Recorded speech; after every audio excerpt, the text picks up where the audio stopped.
Christmas isn't always cozy. For some, food is scarce and a warm, safe bed is hard to find. So, as you eat, drink and make merry indoors, spare a thought for the animals outside in the cold. A Winter's Tale tells their story. Boxing Day at 8:05 on BBC Two.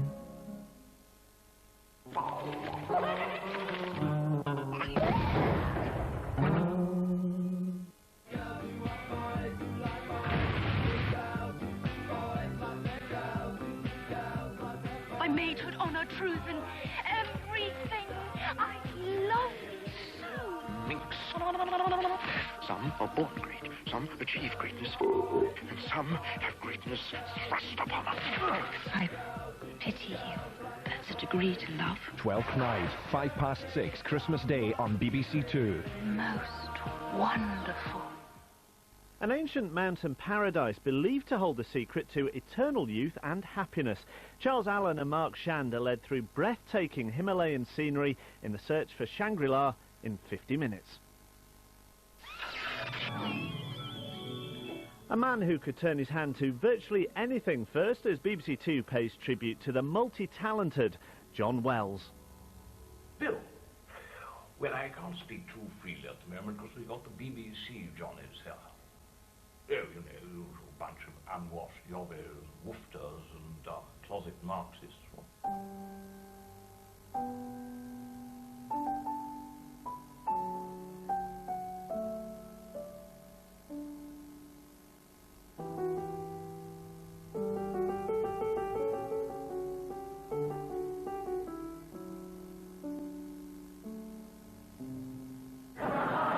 My name is John Wells, gross take-home pay £9 12 shillings. Hello, dear. Bonjour, mes amis. Hello, Victoria Regina here. Richard Nixon, headmaster, no relation. And now, it's over to the show. I've heard nothing but good reports from everybody about your little boy. Oh, he's not here yet, as a matter of fact. John Wells, the one-time schoolmaster turned satirist who laughed at the nation and made the nation laugh. Darling, is that really the headmaster? They were hoping to get Alistair Sims playing. A joke for him was something that was almost material. It was like some sort of medieval Renaissance pope being presented with a whole lot of gold from Mexico. And his eyes would just gleam, and this great sort of truthy sort of smile, and then this kind of bellowing laughter. It was like a gourmet falling on lampreys. He loved to laugh, and he had this real sort of shout. It's very, the more the dirtier the better. The jokes, he would just collapse into those fits of giggles. He reminds me of a vole. Is it a vole? Yes. He had fantastic teeth, and it gave him this kind of, boyish, charming look. My most distinctive memory physically of him is the contortions of his mouth when he was trying to suppress laughter, which he was a lot of the time. John Wells spent much of his working life mocking the establishment. Yet after he died in January at the age of 61, it was the establishment who turned out in force at his memorial. They gathered to mark the passing of a man they'd come to know as a friend. So who was the enigmatic figure who began his career lampooning the great and the good, to end it being lauded by them? John Campbell Wells was born in November 1936, the only child of a Sussex clergyman who became rural dean of Bognor. To grow up in a vicarage is very important for a humorist, because vicars are always seen as the kind of, or at least then was seen as part of the grand part of society, but they always had very little money, and so they were living this double life of a kind of occupying a grand house often, but not being able to afford new light bulbs. Also, being a vicar is a very theatrical thing. You're always giving sermons and singing and dressing up, and so I think that breeds actors. The boy was sent to Eastbourne College, a minor public school. His early talent for mimicry was channeled into school productions. Before university, there was national service in Korea, where the young Lieutenant Wells was to set eyes on but not meet the man who was to become his most important collaborator. John had this vivid memory of me as a kind of baboon-like figure, he described, sitting playing the harmonium in this army chapel in Incheon in Korea. But I mean, I wasn't aware of that, although I knew of John's existence from my CO, who was a friend of his, and he always described this very amusing man who was up with the Royal Sussex Regiment. So it was slightly curious that we then later met when we were both at Oxford.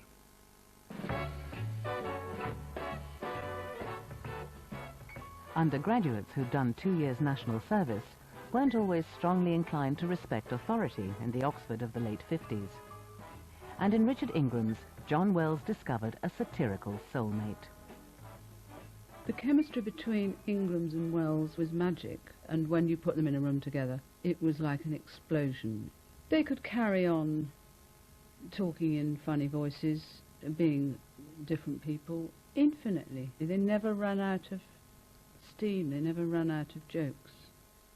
It was terrifically tiring being with them, because they just lampooned everything.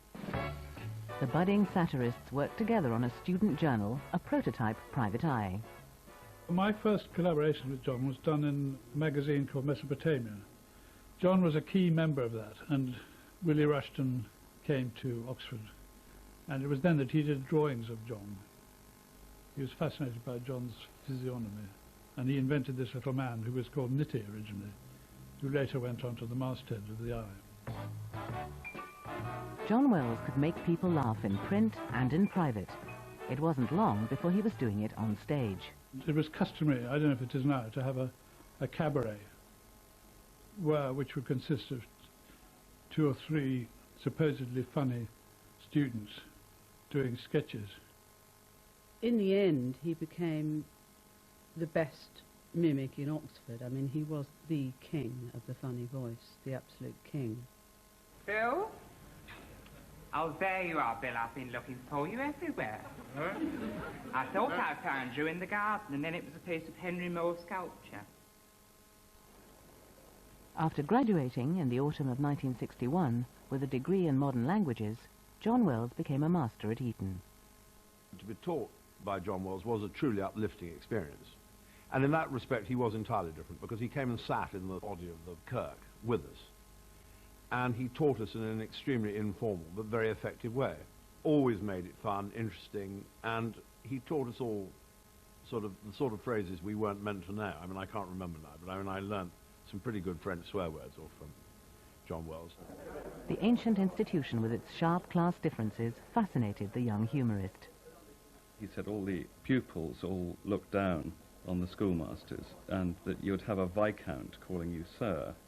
He describes the difference between, the social difference between the masters who should be in charge and the pupils.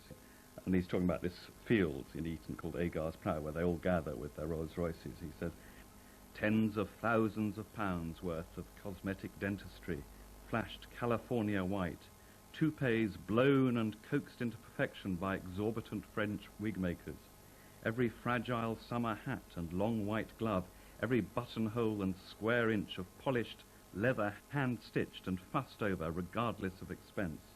For the teaching staff it was Waterloo, standing there like tramps in the middle of a major production of Der Rosenkavalier at Covent Garden.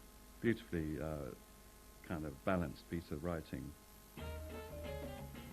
John Wells was instinctively drawn to the satire boom of the early 60s. Still teaching at Eton by day, he appeared at the opening night of Peter Cook's Establishment Club, and on one infamous occasion performed with Richard Ingrams and Barbara Windsor at a nightclub in Essex. You can imagine doing these student sketches of sort of satire of John Betjeman in this environment. It didn't exactly go down well. They hated it. And Barbara Windsor was in a terrific panic because she'd been told that the Cray brothers were in the audience and they wanted to see her afterwards. He had this weird double life, and then he'd come back sometimes 7 o'clock in the morning for the early school, which started at 7:30. And this resulted once in a Daily Mail headline, Eton master peddles smut in East End. Into the fermenting satirical scene arrived Private Eye. John Wells had written for the first issue. Soon after he resigned from Eton, he was a key figure. When you started thus, John was enormously important in the world of Private Eye. I mean, he wasn't a great comic genius like Peter Cook. He wasn't an extraordinary and eccentric character like Richard Ingram. He wasn't as immediately funny as Willie Rushton. But he did see life as a comic event, which I think is about the truth of our existence. I mean, I don't think ordinary members of the public believe that there are news stories about which don't appear in newspapers. John was embarrassed about his Eton connections, so he contributed to Private Eye under a pseudonym to begin with, because he was frightened that the people at Eton would discover that he was involved with this scurrilous magazine. It was a sort of omen of things to come in a way. In 1964, a new Labour government provided John Wells and his comic collaborator with their first palpable hit. The Mrs. Wilson's Diary, I'm pretty sure, was the idea of Peter Cook, because it was published that Mrs. Wilson did actually keep a diary, and Peter saw that this had great satirical possibilities. Spring cleaning is on us again, and Kaufman has been an absolute treasure with his feather duster. Harold has been most cooperative and has looked out several old white papers and manifestos, including the National Plan, which we were going to give to the dustman anyway, and which will go very nicely on the 3-penny stall at Mrs. Bottomley's jumble sale. Even in the early 60s, it was already slightly surprisingly bad-mannered to write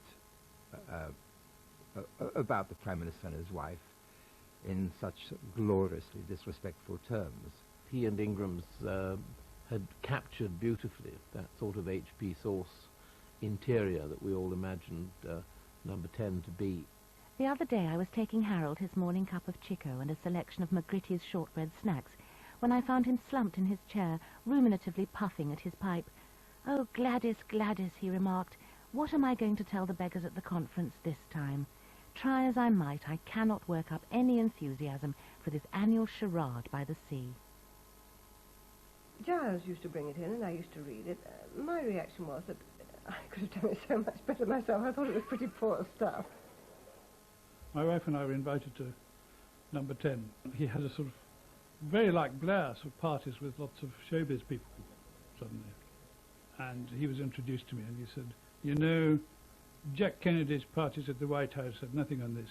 There are people here from all walks of life, artists, musicians, sculptors, and you look around, there were sort of Morecambe and Wise and sort of funny people like that." And then he sort of looked at me, I think he was a bit pissed, and he sort of looked at me, and he suddenly realised who he was talking to. Our party had been a resounding success. Harold was in the centre of a laughing group, including Morecambe and Wise, Mr. Richard Ingrams, Mr. Harry Seacombe, Mr. Kenneth Dodd, and Mr. Willie Brandt. "Now, Willie," he said as I joined the smiling circle, "we hear a lot about Jack Kennedy's candlelit soirees at the White House, but they had nothing on this. Sophistication, learning, wit. You want swinging London? We've got it." Joan Littlewood produced a stage version of Mrs. Wilson's Diary, which became a hit West End show. Shazam! Good morning, greetings, and hello, fans. I don't think that Prime Ministers had been satirised really until Private Eye came along. They were part of the growing feeling that we shouldn't touch our caps to these people anymore. And I trust you have not omitted to send off the winner Dalek coupon on the reverse? He once came to me chortling with glee and sort of saying that Mary Wilson had said in the press that she wanted to bite him. He went to see Mrs. Wilson to interview her, and she didn't bite his head off. I think she was charmed by him, and eventually was sending him Christmas cards.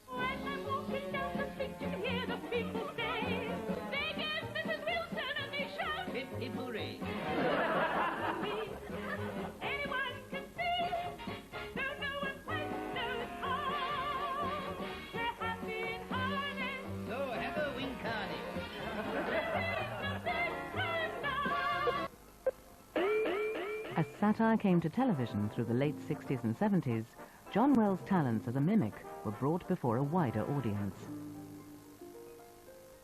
La sécurité de la population de la civilisation même de la France doit rester entre les mains des Français. The general is saying roughly Ou bien that the ultimate des deterrent Françaises. should be held in the hands of French women. He was also very good at bishops and very, very pompous upper-class people.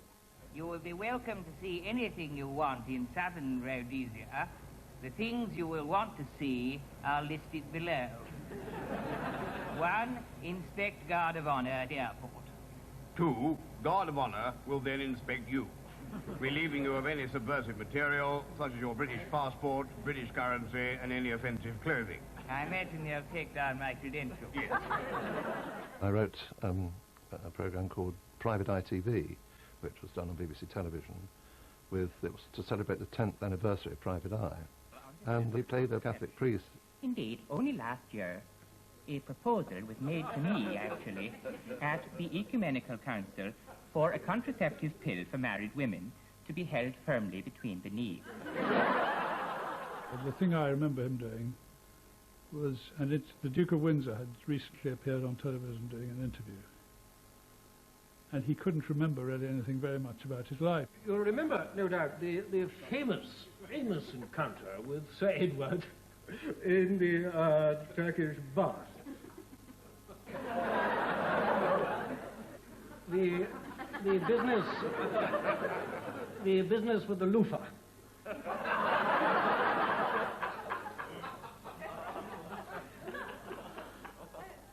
Loofah.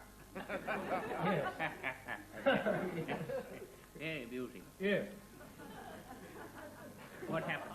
We were doing this show for which we were being paid very, very little in this very, very tiny place, and John came back from lunch one day and said, we've got someone else in the show today, and produced Peter Sellers.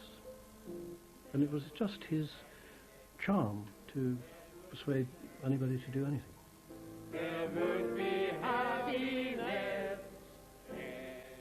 John Wells had been making a lot of friends both in and out of show business. On and off stage, he was known to be funny, but rarely abrasive. A lot of satirists, sometimes including me, have this kind of cruel streak in them where they'd see it as a mark of their success if someone said, oh, well, I saw your victim crying when he was reading your thing. But I think John would have preferred someone to have said, I saw your victim laughing. He was also aware that there's a certain sort of pomposity and a sort of self-elevation about the satirist who doesn't take any consequence of the pain that can be caused by making someone the object of your wit. He loved institutions and loved traditions, I think, but at the same time, he couldn't resist telling right. Because the funniest people are, something ludicrous about bishops. To be one of John's long-standing victims, in some ways, was a tribute.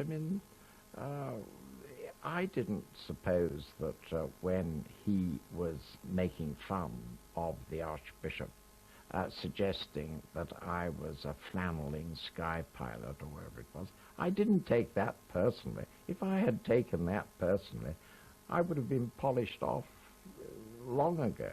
He had an enormous charm, John, so he could say all sorts of things and make all sorts of people look ridiculous, and they'd forgive him.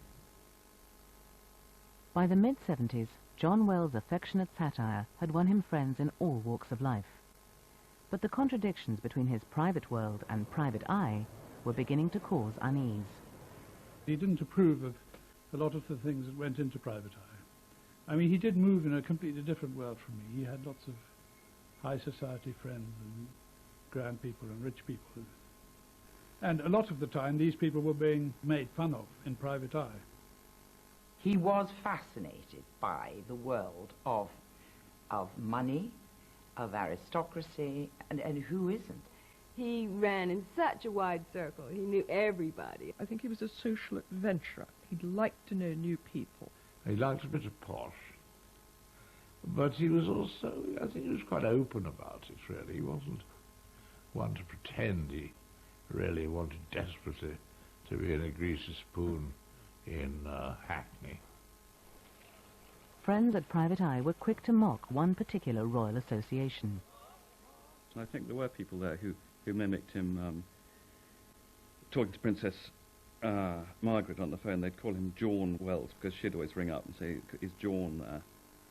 But I think I like that part of him because that was part of his curiosity. If you're interested in a subject, you need to observe it.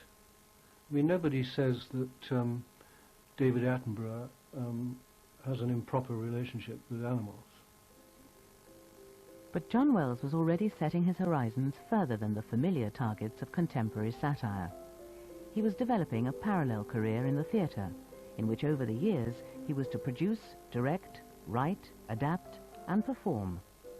The former language scholar also became a noted translator of opera. Translating is not just knowing the language and being able to put it down in another language. What you've got to do is to get the spirit of what you're translating and make it funny. And it is hard. I mean, I've translated radio comedies, and it's not enough just to have a literal translation of that. You've got to get the spirit of the original, and you've got to put in jokes. And I think he did that with consummate art. I mean, and his jokes in his Offenbach libretti are much funnier than the originals. John Wells, the only child, seemed to work best when he was working with others. He had that interesting thing of always wanting to collaborate with people, which I, as a writer, found absolutely incomprehensible, but was central to him. Each new collaborator was wonderful to him and exciting, and he felt a sort of new surge of enthusiasm. With John Fortune, he wrote a cult comic novel about a man who enjoyed sexual relations with trees. It's the diary of a man who has this very, very long and tender love affair with a laburnum in his front garden and is very lyrical about it, and then tragedy strikes, and because of the machinations of the subplot, the laburnum is cut down and then he goes mad. And I mean, a very typical sort of John pun, he sort of runs off into this wood in a thunderstorm, and it's very kind of Wagnerian, and he wants to sort of wreak kind of sexual revenge on nature, and sees this this yew tree, which because of its splintery trunk is a notoriously difficult tree to seduce, and John just says as he was doing it, it had to be you. Nothing obscene you can do with a tree. I don't know. I was up with a fellow at Cambridge reading forestry. He was picking out the splinters for weeks. Moving deftly between low comedy and high culture, John Wells was becoming a hard act to pin down. You could think of him as a dilettante, as a jokester, but he was enormously cultured. John might have liked to think that he was a sort of Renaissance man. I mean, there was this tremendous command of languages. He was a terrific translator. He was certainly a humorist. He did act very well. He was a great pasticheur. He was jack of all trades and master of most, I think. He was an intellectual masquerading as an entertainer. At best enigmatic, and at worst schizophrenic. And I think really, Doctor, that is my problem. Edward Heath was to be his next political target. Vous trouvez toujours, in any large organization, a petit number of malcontents qui face the trouble and say de roquer le batteur. Curiously, John Wells' own politics were a mystery, even to those who knew him best. In the time I knew him, I was originally married to a Conservative MP, but I never had a sense that he was a Conservative. And then I was with Harold, who's left-wing, and I never had a feeling he was left-wing or anti-left-wing. Temperamentally, I think he was rather conservative, but he didn't vote Conservative. Middle-of-the-road Labour Party man, I'd say. Weak Conservative. Middle-of-the-road left. Quite conservative. He was completely apolitical. He was probably a Conservative. But I mean a Conservative who thought the Conservatives were most frightful shits. I'm sure he voted Labour most of his life. He voted Liberal, Social Democrat, which was a bit of a cop-out, I thought. Rather less ambiguous was his powerful interest in the opposite sex. Humour is a strong aphrodisiac, I always thought. Certainly as strong as money. Well, that's not quite true, I suppose. But strong. And if you can make women laugh, you're attracted to them. I suspect those women who did go to bed with him laughed a great deal. Not, let me hasten to add, for the wrong reason. He just had all this amazing kind of boyish charm, you know, and he's very mischievous. He had this kind of funny, flirty, jokey way that would make people find him attractive. And I think he had that, but obviously particularly with women. Yeah, women thought he was great. Definitely, he had lots of admirers. When John Wells met Teresa Gattaca, she was already married with a young family. The couple had a daughter of their own. I'm not nearly as intelligent as him or funny, but we're very similar, and we used to say that to each other all the time. I think in the same way as him, and I find the same thing funny.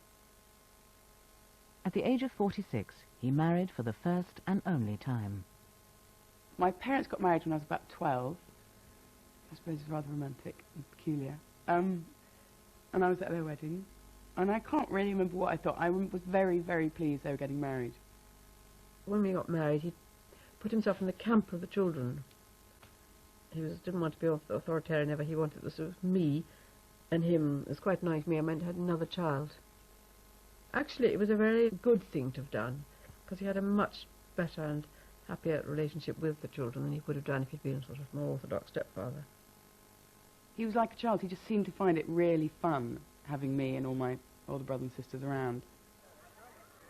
In 1979, another prime ministerial consort was to provide John Wells with his biggest comic triumph. Margaret has become Prime Minister. It's caused no end of a flap. Mrs. Martin. The telephone never stops ringing. All my daps got trampled by a lot of bloody pressmen on election day. I actually spotted some photographer Johnny from the Sun nipping up the fire escape trying to catch Carol stark as in a bath. Dirty bugger. John Wells told me that he spotted Dennis Thatcher's comic potential very early on. He told me he thought he looked like a saloon bar character who was an endangered species, very English, politically incorrect, smoking and drinking. I remember coming in here when I was first employed briefly at Private Eye and seeing him and Ingram's writing Dear Bill. The two of them used to sit there, Wells on the typewriter doing a sort of silly Dennis voice and Richard laughing. I remember thinking, that looks fun. Well, I'm trying to work. Trying to work. The microwave. We both put ourselves into the shoes of Dennis in that theatrical way.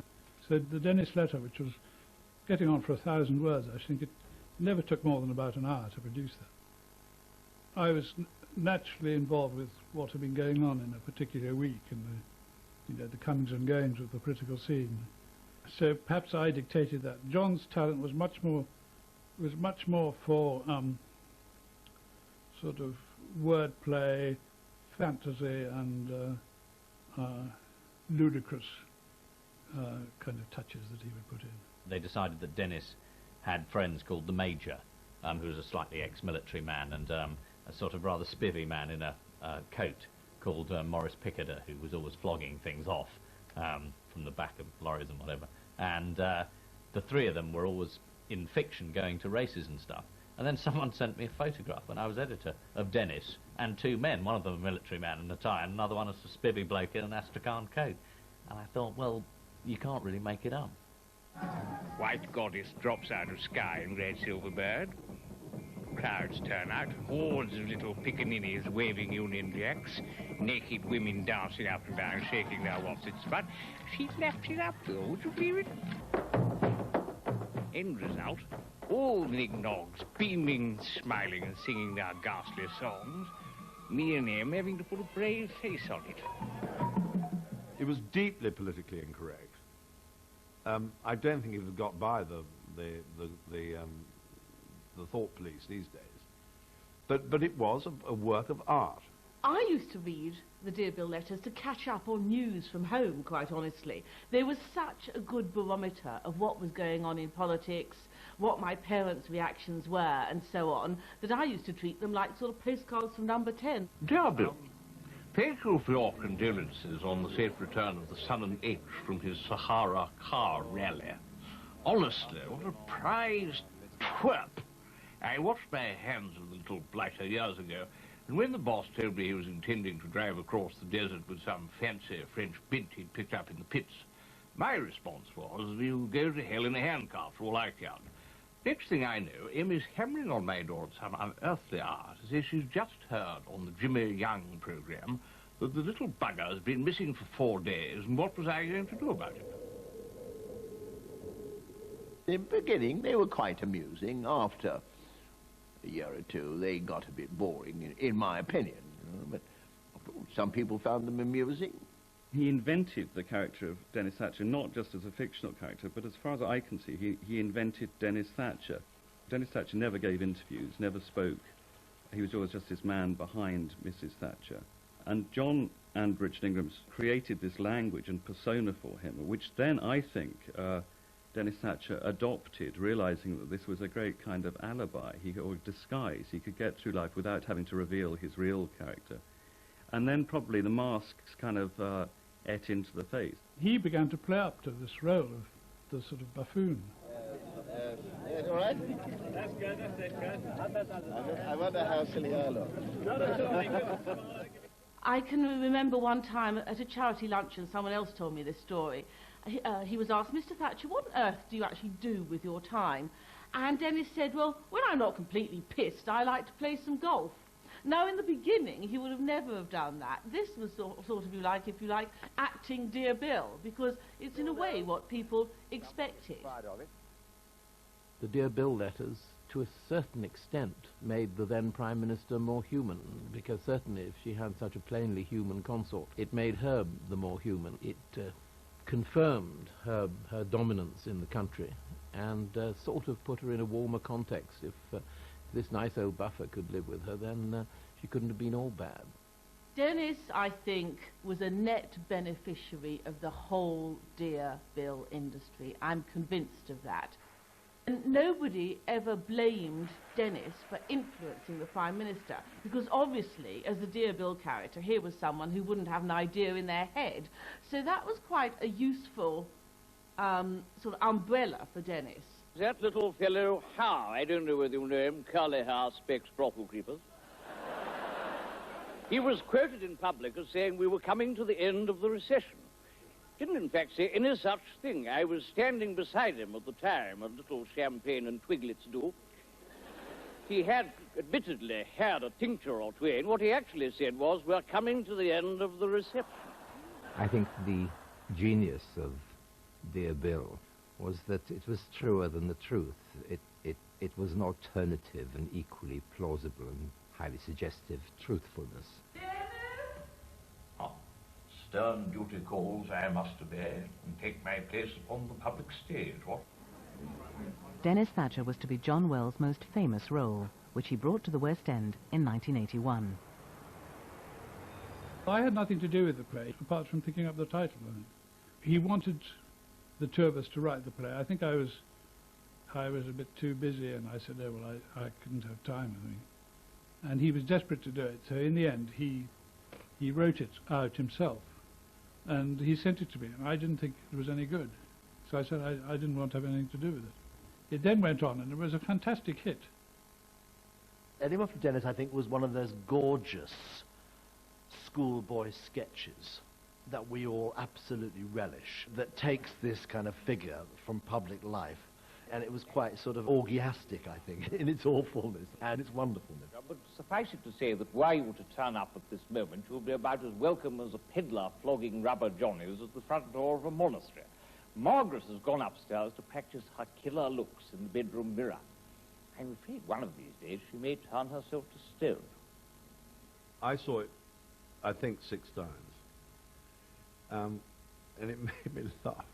I couldn't, it really did. It made me laugh till it hurt. All power to the people who can afford it. New And do you wonder Mark became a racing driver? It was a particularly good satirical characterization, because forever after you couldn't see Dennis Thatcher without thinking about John Wells. Beast. Unfortunately not. Would that I were. I haven't had a drink all day. He was portrayed as this rather sort of shagged figure in a scruffy cardigan with sort of things hanging out of the pockets, which of course he wasn't. But nevertheless, didn't matter so much what he looked like as what he said. And I think that although I'm sure Sir Dennis would have hated it, I think he got him, outside the looks, he got him spot on. The culmination of his theatrical career was doing Dennis Thatcher, which I saw, in fact, on the night that Mrs. Thatcher and poor Dennis got dragged along. One couldn't help but feel a sense of profound pity for poor Dennis, who'd been dragged there as a sort of PR exercise to show just how big-hearted he was. My mother loathed it, and I think on the way out someone said, "Prime Minister, what did you think of it?" And through gritted teeth she said, "Marvellous farce." Absolutely outraged. He kept wanting me to take a cut of the profits, but I, in a highly principled way, refused to have anything to do with it. We're walking in Knightsbridge, and suddenly he grabbed my arm and thrust me against, I think we're in front of Harrods, thrust me against the window and hid, really shaking, visibly. And I said, "What's the matter?" And he said, "Dennis Thatcher's walking down the street. He mustn't see me." You know, and sure enough we turned, and there was Dennis. It was about noon, with a brolly, teetering down, down Knightsbridge. And John, absolutely trembling with this. And he said, "He'll be very angry. He doesn't know how much money I've made out of him." Success was soon to reap its rewards. John and Teresa bought a large, rambling house in Sussex, within sight of the South Downs. The next years were to be among his happiest. He thought he'd come home. He thought this is where he belonged and where he'd come from. And he was very proud of being a local man. Quite annoying for me, but he was very proud of it. And he was president of the Plumpton Players, the local amateur dramatics. You thought that we were going to be unpopular because it would be the sort of, you know, actor putting on his kind of country clothes, his big Wellingtons and his Barbara, and go for a walk and pretend he'd always been in Sussex. And this was, but he had a sort of subtle way of sort of getting involved in everything without sort of forcing himself on anybody. John was a walker, a serious walker. He used to always walk, and he used to walk along the South Downs Way. And he liked the view very, very much. He loved it. He liked probably more than me because he felt so strongly about the Downs. Firmly rooted in his beloved Sussex, John Wells became more prolific than ever. There were books on the London Library, on the House of Lords, and a mass of journalism. The kind of journalist that John was in the old-fashioned sense of the word, a hack, which is a kind of hackney carriage, a taxi which an editor could hail, and they'd ask him to go from A to B in 1,000 words. And John might not take the quickest route, but he'd certainly take the prettiest route, and certainly the most humorous route. It was wonderful the way one could call upon John and ask him for a novel, a play, a newspaper column, an opera. He enjoyed being in demand. He very seldom turned anything down if he was offered it. He wasn't at all choosy about the kind of things he did, you know, if it involved being in some telly show, which we could tell him was going to be disastrous. Television frequently called on John Wells' skills as an actor and mimic. Yeah. Hello. What kept you? Not a lot. He had a very good range of extremely silly, camp, establishment voices. Believe me, sir, you do yourself no good service with this spineless grovelling. Desist, I say, or it may be the worse for you. Blimey, he's milking it a bit, isn't he? All it says in the script is shut your face, block pad. This is the last time we use anyone from right about for death. And he was brilliant at Vickers. Not have it thy neighbour's thingy? Oh dear. I see thou shalt not commit adultery is dropped to number 8. And television producers and other ridiculous figures. Really great one in Absolutely Fabulous, where he plays a very randy journalist. Stephen Fry once said, or maybe John Cleese, saying that every comic, their main character is the person they dread ending up being. And so perhaps John, aged, 19, and thought, God, perhaps I'm going to be an Eton schoolmaster for the rest of my life. And so he invented this kind of schoolmaster persona as a way of kind of warning himself off becoming it. In the late 80s and 90s, a new wave of humorists were beginning to make their mark. News this week dominated by General Pinochet, wanted by a Spanish judge for atrocities committed in the 70s. Meanwhile, it was revealed that Margaret Thatcher had recently invited the General over to tea. Tea? With an old dictator like that? Whatever was he thinking of? He became like a godfather in many ways to me, and he showed me really that impressions could be about content and satirical content, that you had the ability to do politicians, that you had something to say. Robin Cook was said to be delighted. A gorgeous extradition order for a gorgeous dictator. Get out, oh, get out. So he taught me to say something with the characters, and he really turned me, I suppose, from being a kind of vaudeville, light entertainment impressionist to wanting to be a satirical impressionist and to have something to say. There are two types of satirists. The ones who are terrified of the young coming up and taking their place. And there are kind like John, who just kind of incredible enthusiasm and belief in kind of bringing people forward and kind of sharing their ideas. And I think a lot of us benefited from that. Well, he gave me some very good advice when I took over at Private Eye, because Richard Ingrams had left and there was sort of great furore, and I was taking over, and I was 26 and I was fairly young, and he took me out to lunch and he said, now, everyone expects that you're either going to do a King Lear and throw all the old people out into the cold, or you're just going to be a sort of pathetic puppet and you'll do whatever you're told. I suggest you do neither. At the height of his talents, fulfilled personally and professionally, John Wells suffered a return of the illness that had first struck a decade before, when with grotesque irony he was playing a doctor in a comedy called Rude Health. I asked you for a sample. We're not trying to set up a hydroelectric plant. The diagnosis was lymphatic cancer. It had been treated successfully, but now the outlook was not encouraging. He got pretty ill Christmas before last. He got much worse. And they said, this has turned into a different sort of thing. And he had chemotherapy for 7 or 8 months of the summer living here. That seemed to work. He got much better, and they thought they'd done it in June, July, August. He was well, and then he got suddenly very ill again in September, and then he went into hospital. He was so visited that Teresa had to keep a diary for John's visiting hours. The day I came, I think Prince Charles had just left and the Archbishop of Canterbury was just about to arrive.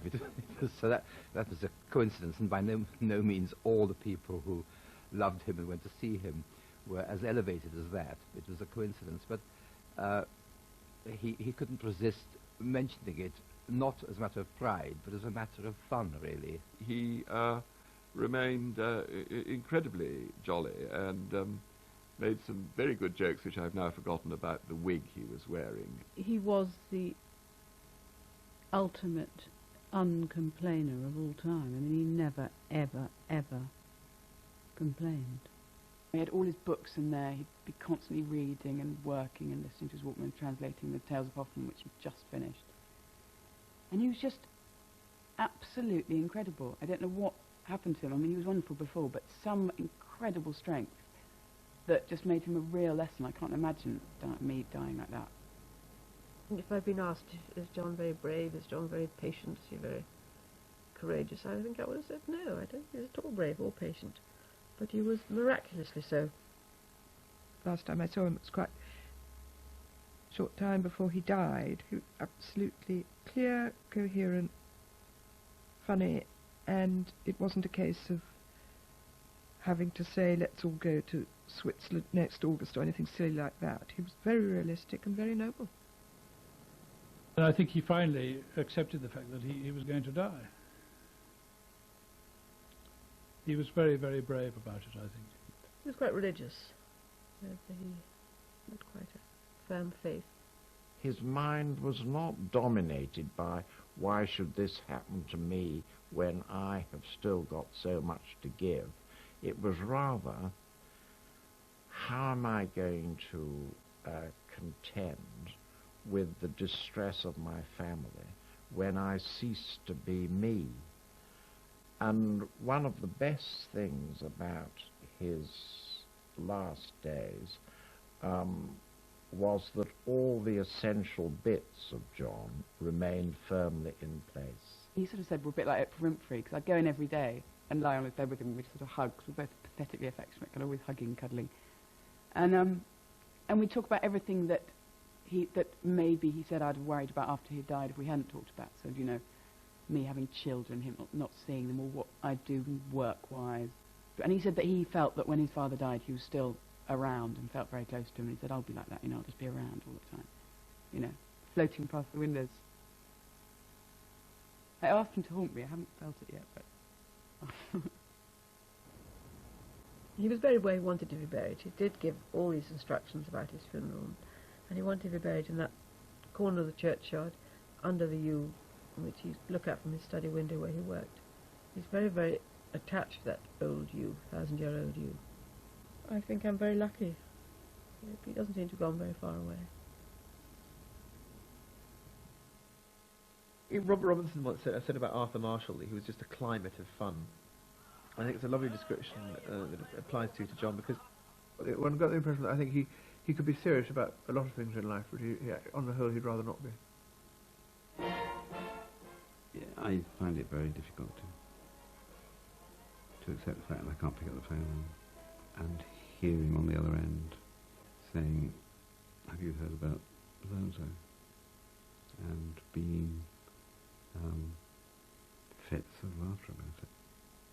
I think what I'll remember John for is the kind of irrepressible smile playing at the corner of his mouth whenever he was either listening to somebody who was completely preposterous or encouraging someone who was completely preposterous by, with a very, very straight face, inviting them to say something that he knew would be absurd and the spectators knew would be absurd.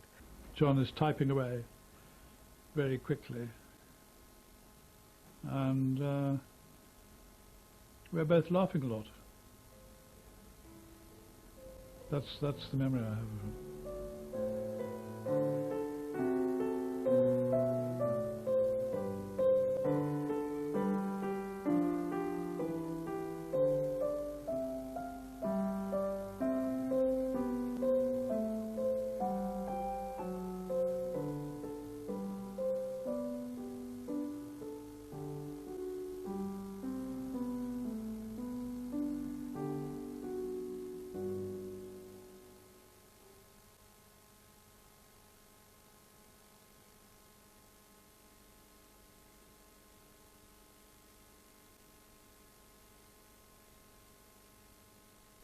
Do you think that modern pop is good music? I don't know about it being good music, but it's an art form anyway. The creator of the soundtrack to a generation, the man behind the Beatles. John took Brian aside and said, hey, you want to deal with this group, I'm the guy you deal with. In a major two-part documentary, Arena profiles